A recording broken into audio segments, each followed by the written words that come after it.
Hi, it's Nikki from Open Your Art. Over the next few videos, I'm going to present to you some basic drawing tips. I have a lot of people who say to me that they can't draw, they just can't draw. And I think there's a really common myth that you can either draw or you can't, that people are either born with it or they're not.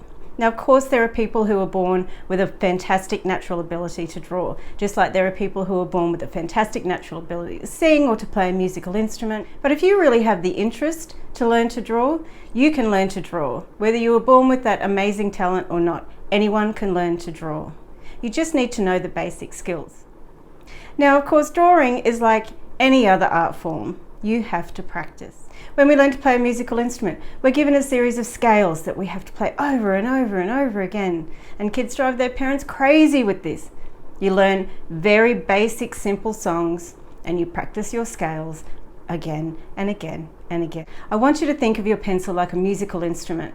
You have to learn how to move it, how to grip it, how to hold it, just so that you can get the best results from it. And I'm going to teach you some tips. So today we're going to learn what I think is arguably the most important part of learning to draw really well, and that's to draw lightly. I see these posters and these memes and these graphics around that say draw it light until it's right, and I think that's really great advice. So we're going to get started with tip number 1, and that's to learn how to grip your pencil while you're sketching so that you can draw more lightly. Let's get started.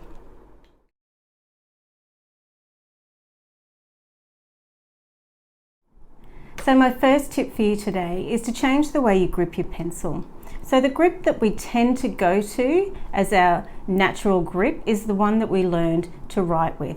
So we hold our fingers toward the end of the pencil near the lead and we grip it quite firmly. So when we draw with this, we do have a lot of control over the lines that we make, but our marks are automatically a lot darker.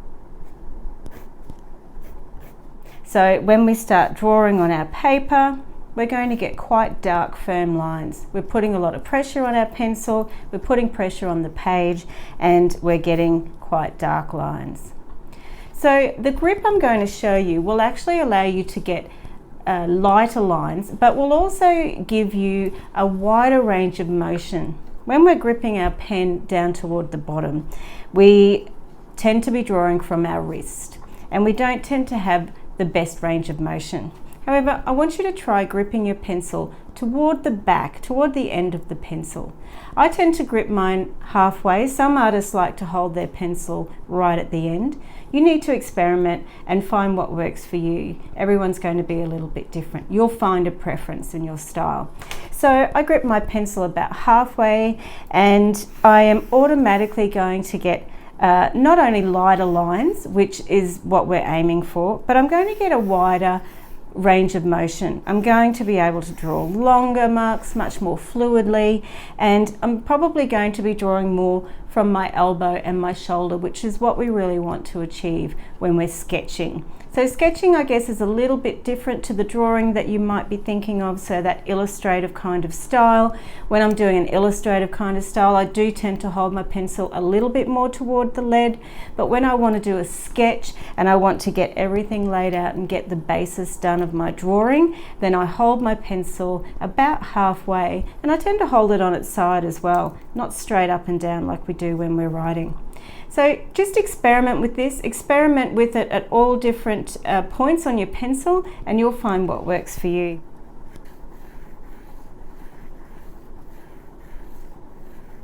And you'll find that you will automatically get much lighter and more fluid marks holding your grip this way.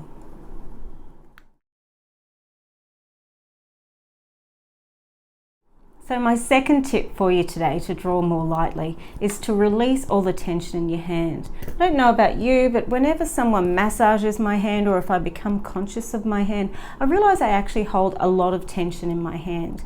Now, the more tension you've got in your hand and your arm and your wrist, your elbow and your shoulder, the more restricted your range of motion is going to be when you're drawing, and the darker that your pencil lines are going to be. So before you start drawing, just loosen up your hand a little bit, shake your hand out, see if you can get those muscles nice and loose, do a few wrist twirls, and just pick up your pencil as loosely as you possibly can. So you're not going to hold your grip too tightly. So the tighter that you grip on your pencil, the more dark automatically your lines are going to be. So if I grip, even up at this point, if I grip my pencil very firmly, besides the fact it feels a bit weird and uncomfortable, I'm actually going to get quite dark marks on my paper. However, if I really let go of all the tension in my hand and hold my pencil very, very loosely, I'm barely gripping it, my fingers are really just keeping it in place, they're not putting too much pressure on the pencil, then I'm automatically going to get much lighter lines and I'm going to be able to sketch it out.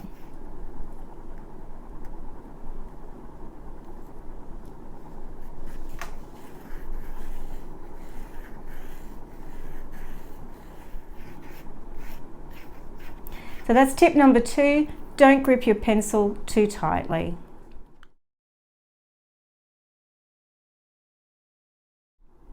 So my final tip today is to reduce the amount of pressure you're putting on the actual lead onto the paper.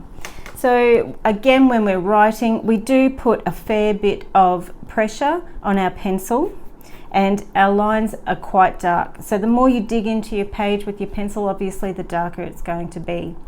But if you can really pull back on the amount of weight and bearing that you're putting on your lead, you again are going to get lighter lines. So we really want to draw it lightly until everything's in place exactly how we want it, and then we can go in and darken up some areas.